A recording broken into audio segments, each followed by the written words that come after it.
ব্যস্ত ৰাজপথ ধূলিময় কংক্ৰিটৰ কাষে কাষে টুকুৰ টুকুৰ শব্দ মাজনিশা 12 বাজিছে নিদ্ৰামগ্ন চহৰৰ গলিত তেতিয়া পিশাচ আহিছে মন্ত্ৰী এমএলএ গাড়ীৰ বাবে স্তব্ধ হোৱা ৰাজপথ এতিয়া জনশূন্য হৈ পৰিছে কাষে কাষে গছ ৰেলিঙৰ তলত খাটি খোৱা জীয়া কাহিনীবোৰ শুই আছে সন্ধিয়া তিনিআলিৰ মূৰত চিগাৰেটৰ ধোঁৱা উৰোৱা ল'ৰাটো ঘৰলৈ উভতি আহি আছে প্ৰতাৰণা হাজাৰ চিন্তাই আৱৰি থকা মনটোলৈ আহি আছে সি উজুতি খাই এখোজ দুখোজকৈ সিও এদিন ভদ্ৰ আছিল ঘৰৰ মৰমৰ আছিল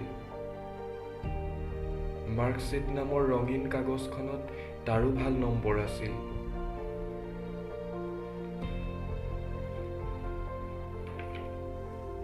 জীৱনটো একেলগে পাৰ কৰিবলৈ এজনী প্ৰেয়সী আছিল চাকৰিৰ কাৰণে মাটি বেছি মাকৰ জীৱনটোকে ৰক্ষা কৰিব নোৱাৰিল কমিছনৰ অংকত তাৰ টকাকেইটাও ভিক্ষাৰীবোৰে কুটি কুটি খাইছিল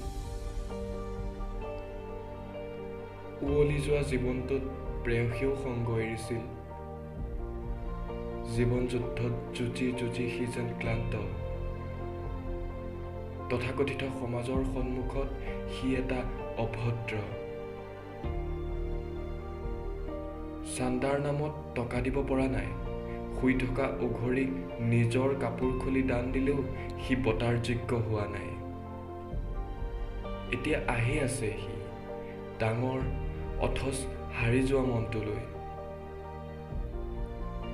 এহাতে বটলটো আনহাতে জ্বলি থকা চিগাৰেট হাড় কপোৱা জাৰত অৰ্ধনগ্ন শৰীৰ তেতিয়া 12 বাজিছে তাৰ মাতালামিত সমাজৰ কাৰণে পিশাচ চৰিছে